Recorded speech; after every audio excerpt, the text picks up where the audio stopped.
Sleep is such a crucial component of our health and our well-being.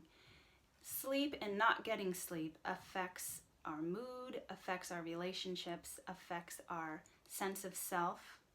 So when we have a new baby who comes into this world with very different needs for sleep and lots of erratic sleep behavior, we get serious disruption to our normal and kind of healthy sleep routines.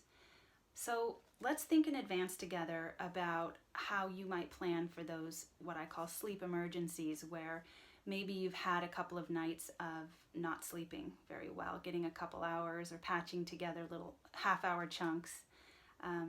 What do you do when you start to feel like you're kind of bottoming out? This is standard fare for new parenthood, so the fact that it's happening to you doesn't indicate that something's wrong with you or your parenting or your baby. It's really about shoring things up from outside as best you can. So think in advance about family members who you can have come and spend the night. You know, maybe there's a couple nights a week where a grandma or an aunt or somebody who's good with babies and comfortable being up in the night for a night or two can come to your house and take over and let you have the night off, or even just 4-hour chunks of the night off between feedings.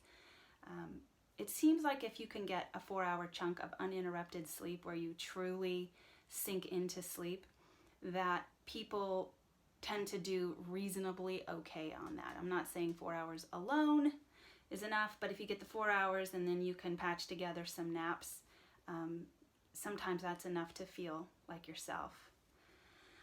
Having the option to go in a separate room and use earplugs or a sound machine so that you don't hear baby is also a good plan. So who's going to take over while you do that? It's great to have somebody who volunteers and says, you know, go in the other room for a big chunk of time here and get some sleep.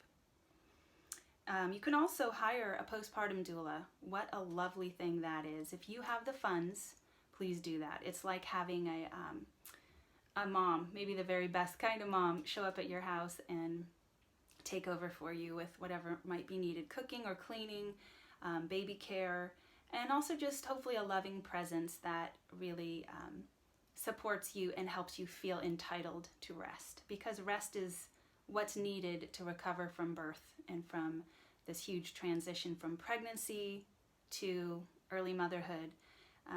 It's such a massive shift biologically that it's kind of unrealistic to expect our bodies to not need a lot of rest.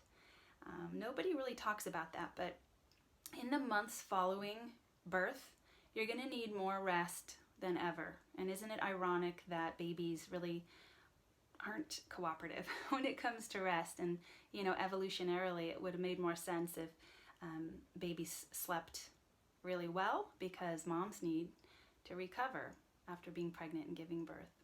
So it's really about finding people who are really generous with their support of you and can come over and help you recover by taking over. Sometimes women need sleep aids. Maybe there's a need for medication at this point. If you've gone a long time without sleep and you're really feeling it in terms of your health and well-being, it's worth talking to your midwife or your doctor about ways to kind of patch together some sleep. Such a big, vital piece. So start formulating that now and write down on this card or on what you're using online what your plans are in as much detail as you can. It would be fantastic if anybody who looked here could help you out by just seeing what you've written and planned in advance. So make it really straightforward and cut to the chase here.